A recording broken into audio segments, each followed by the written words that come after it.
صلی علی سیدنا مولانا محمد وعلی آل سیدنا مولانا محمد وآلہ وسلم صلاۃ و سلام علیک یا رسول اللہ صلی اللہ تعالیٰ علیہ وسلم۔ یہ کتاب میرے پاس میں ہے انوار مسعودی، جس میں سید سالار مسعود غازی رضی اللہ تعالیٰ عنہ کی تاریخ لکھی گئی ہے۔ اور جس بات کو میں بتانا چاہ رہا تھا کہ کیسے حضور سید سالار مسعود غازی رضی اللہ تعالیٰ عنہ لشکر کو ہندوستان میں ٹکڑوں ٹکڑوں میں بھیجا کرتے تھے، جہاں سے جس طریقے سے جیسے خبر آتی تھی۔ اس میں ہمارے بندیل کھنڈ کا بھی ذکر ہے، اسی کو میں ذکر کرنے جا رہا ہوں۔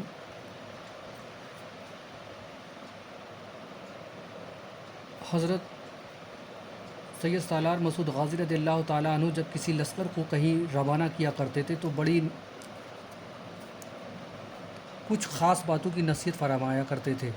جو طریقہ ہمارے آقا دو جہاں سرور کون و مکان صلی اللہ تعالیٰ علیہ وآلہ وسلم کا تھا کہ جانا، لوگوں کے ساتھ نرمی سے پیش آنا، اور لوگ بد اخلاقی یا سر کے ساتھ پیش آئیں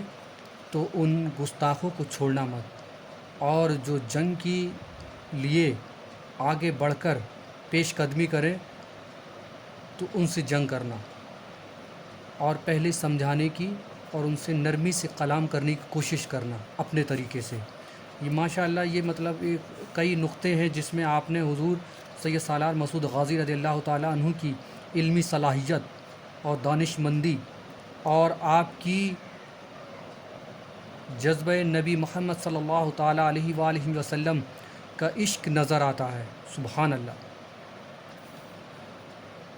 9 دن تک سترک میں، بارہ کے پاس میں 9 دن تک سترک میں آپ رہے۔ اس کے بعد لشکر کو حکم قیام دیا، اس وجہ سے کہ یہ شہر نہایت ہی آباد تھا، بہت خوبصورت شہر تھا یہ، بارہ سے لے کے اور ابد تک، اور فیض آباد اور تمام بہت ہی خوبصورت۔ اس بات کا کئی جگہ تذکرہ ملتا ہے کہ یہ جو ایریا تھا بہت خوبصورت ہے، اس دور میں بہت خوبصورت تھا،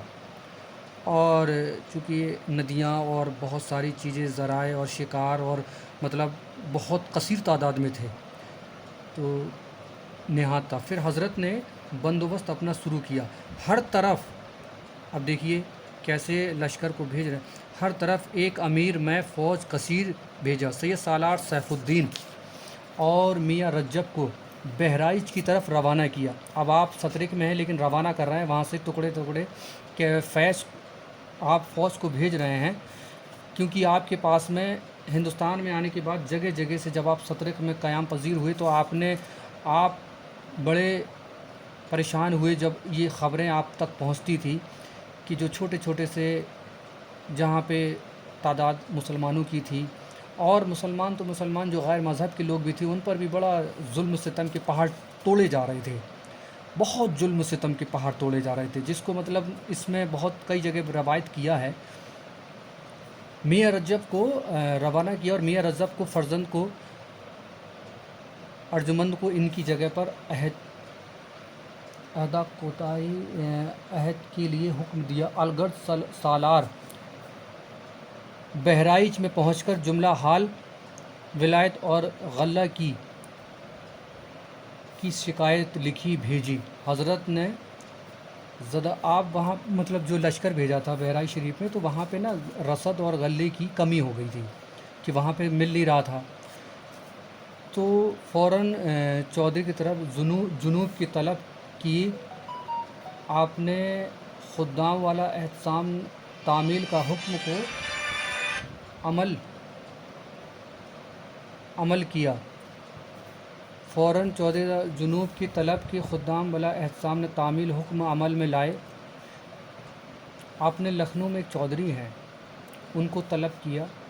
اور قصبہ امیٹھی کی خدمت شریف میں لے کر حضرت نے دونوں مقدموں کو بہت دلاسا دیا اور فرمایا کہ تم بے خوف سابق دستور کھیتی باڑی کرو اور ہمارے لشکر کو رسد پہنچاؤ، سوائے قیمت اجناس ہم سے لو کچھ اپنے دل میں اندیشہ مت رکھو۔ حضرت سید سالار مسعود غازی رضی اللہ تعالیٰ عنہ نے جو یہاں چودھری تھے لکھنؤ کے امیٹھی کے، ان کے جو کھیتی والے بڑے جو زمیندار تھے ان کو لکھ کے بھیجا کہ آپ رسد پہنچائیں اور آپ پریشان نہ ہو، آپ کو مال و زر دیا جائے گا، آپ اس کے لیے پریشان نہ ہو کہ آپ کو کہ ہم جو ہے غزنی سے جو آئے ہیں لشکر لے کے اور یہاں کے ہند میں، تو ایسا دل میں خوف نہ پیدا کریں۔ فرمائے بعد محی الدین بختیار کو اپنا نائب کیا اور دوسرے ملکوں میں کفار سے جہاد کا حکم دیا، اس طرح پر ہدایت کی جس ملک میں جانا پہلے نہایت میں، دیکھیے یہاں پہ فرما رہے ہیں کہ جس جگہ پہ جانا وہاں پر نرمی سے پیش آنا، نرمی سے پیش آنا، اور کوئی بھی نرمی سے پیش آنا، نرمی سے پیش آئیں بہتر ہے، نہیں تو اور جو جھگڑے فساد پر جو سر پیدا کرے تو اس سے جنگ ضرور کریں اور پیچھے بالکل قدم نہ ہٹائیں۔ سابق خوب غلے اور رخصت کرتے وقت آپ خوب گلے لگاتے اور دعا فرماتے اور فرمائے کہ تم جاؤ، خدا کو تمہیں سونپا۔ یہ دیکھیے نبی پاک صلی اللہ تعالیٰ علیہ وآلہ وسلم کی سنت ہے، اور سونپا خدا تمہاری حفاظت کرے، ملاقات محال ہے، ہر چند تمہاری جدائی کا ملال ہے، مگر رضائے خدا منظور ہے۔ بہرحال یہ کلمات حسرت امیز سن کر تمام حضرات رونے لگے اور محی